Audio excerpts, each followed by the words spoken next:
Hey, what's going on, guys? 118 Seth Shadow here. For today, we're going to be going over product that's coming up for us in the next 2 months, now that we're transitioning from Overdress to Divine Z in terms of standard format. And we have a number of singles to cover, so I will go ahead and get started. So the first thing I want to talk about are the new trial decks coming in April.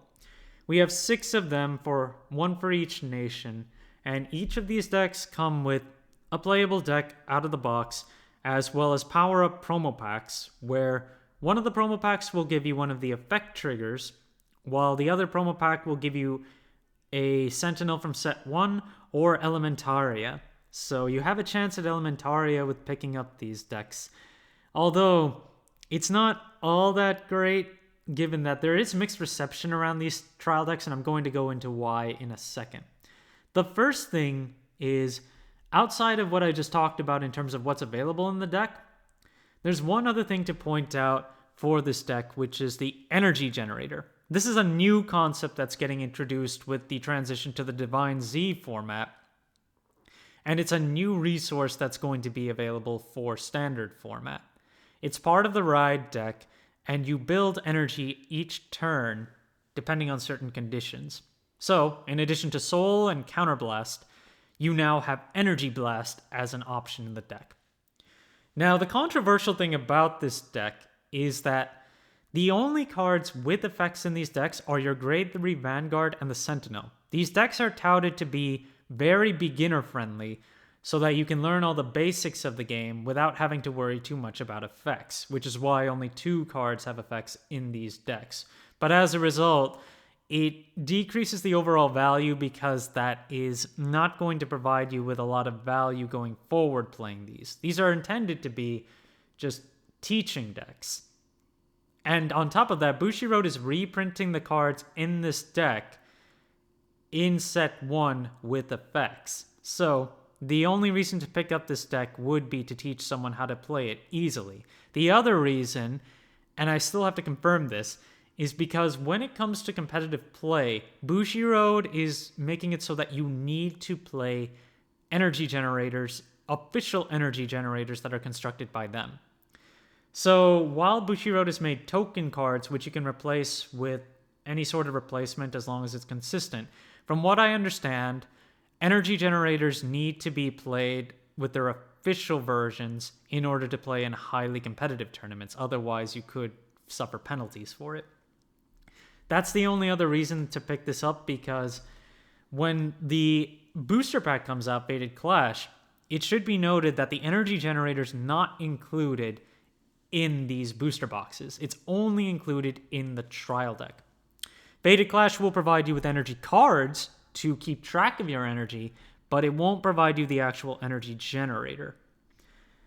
That's the controversy around this deck. But you could say that despite being a teaching deck, it still has the sort of gambling aspect to it, where you can pick up any of the effect triggers, which are notoriously just really expensive in general, and you have the chance of picking up Elementaria Sanctitude, which is also a really popular card. So the only thing about it is that unlike the original trial decks, the MSRP for these is $18, if I remember correctly. Our prior ones, which had a guaranteed Elementaria, had an MSRP of $15, but these also come with sleeves and a few other goodies, which increases their value a little bit more. So, ultimately, if you do need the energy generator, you pick between buying the deck or seeing if you can get it cheap enough to validate not getting the whole deck.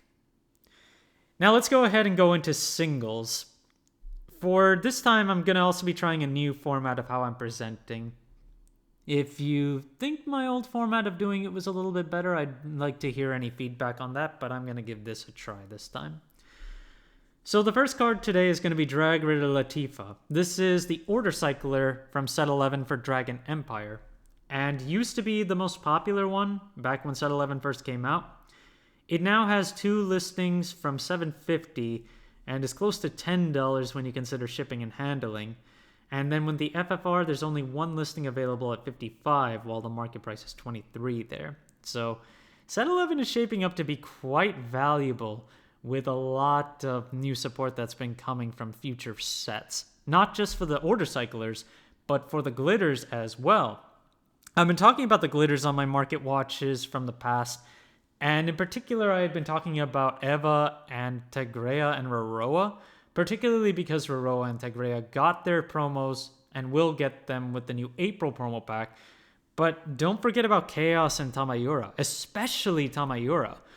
This card shot up in value way faster than I thought it was going to.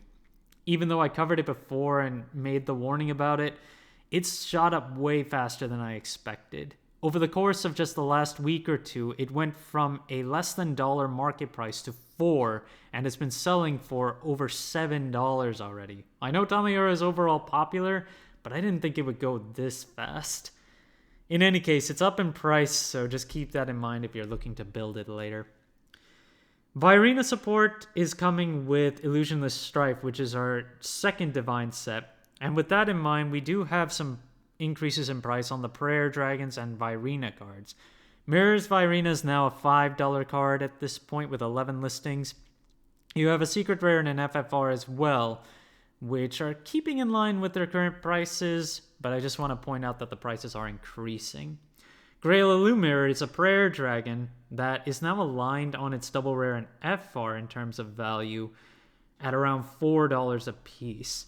But once you sell out of those low-end listings, then it starts to jump to $8 to $10 instead. So if you need to pick these up, probably want to go for the FRs first, but there's more quantity on the double rare on the low end right now.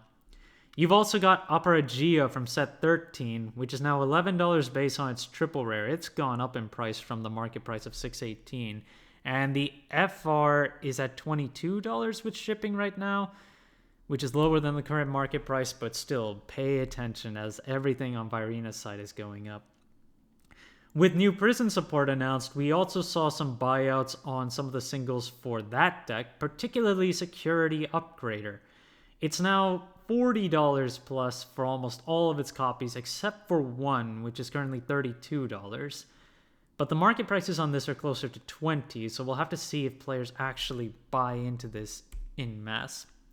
Because as I can see here, Seraph Purelight, which is the boss of the whole deck right now, is still not too expensive in comparison and has a lot of listings still on the market.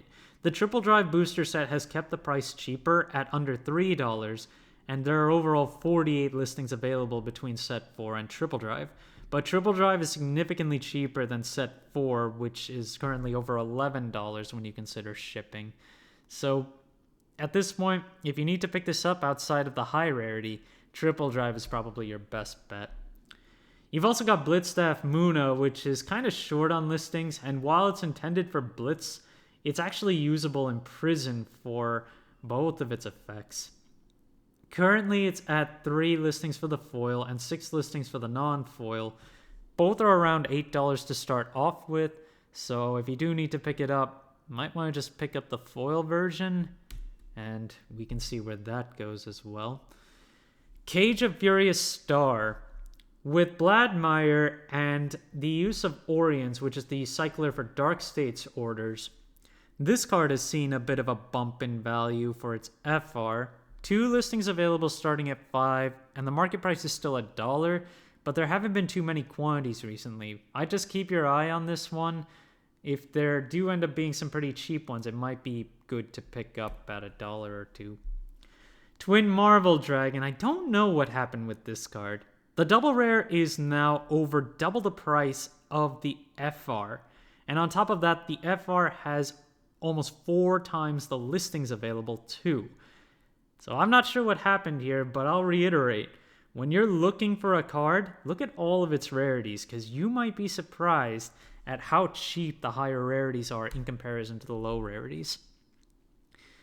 Lutetia got bought out for some reason. Like, bought out to the point of $40, which is insane. There are 2 listings available left, and it sold for $20 recently. Now, if this has to do with the new announcement of Dress Up Lutetia, I'll just say this.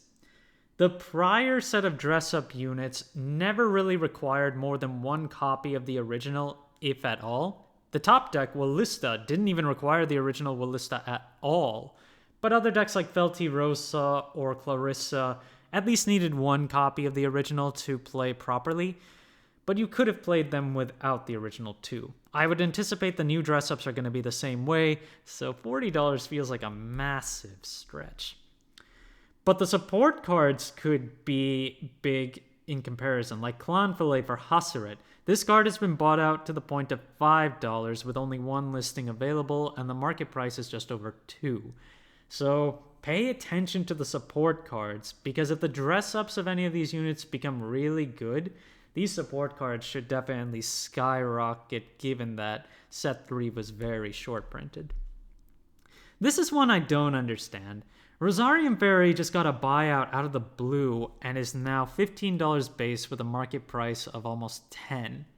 I haven't heard of any new Leonorn or Granfia support, which is what this card primarily supports, but this is also good for grade 2 rush game as well by providing you a bunch of tokens. So I can see the value in that, but to just suddenly get bought out to the point of someone buying my copies, I'll note those were my copies for $16, I was surprised to see that happen at this point. But yeah, the prior ones that got bought out were close to $10, so to be bought out at $16 is interesting to see. Especially when you look at Leonorn Vivius, who is currently at $850 base. It's going back up in price on the market price right now, although it's overall trending downward. It's currently $850 on sales and $7 on the market price. Available listings are mostly around $850 at this point, but I still have trouble understanding the Rosarium Fairy buyout. I know it's a good card, but I don't think that's going to last. Now for a holistic coverage, particularly on the effect heal triggers for the main 5 nations, the stand ones and the crit ones. And we're going to start with the crit ones from Festival 2022, which, if you want the double rares of this one, it's not too difficult to pick them up. All of them are around $1 each, market price and base price wise, except for Alchemic Hedgehog, who is 28 cents base and 51 cents market price. It's the cheapest overall on the market and never seems to get that much love. But the stand-based heal triggers are much more expensive and overall have lower quantities. Invigorate Sage is currently on the market for $15 market price, but $12 base. Amaviera is $7, which is the Dragon Empire variant. You've got Lady Healer at $5. Eufia is sold out. That's the Dark State stand trigger, or stand heal trigger. And Asher is currently at $6.50 with a market price of almost $5. The SPs are also overall higher, and Invigorate Sages is now off the market too.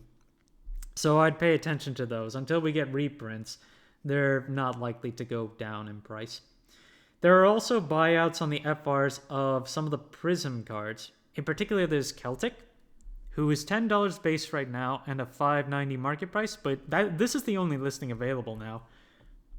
And then you've also got Prism Promised Late, which the only listing available is mine, and the market price is $12.50 on this one. It's going up, and it's only got the one listing, so if we can get more, that would definitely be better overall. Grandor Edge Dragon, which is Bastion support, is also bought out.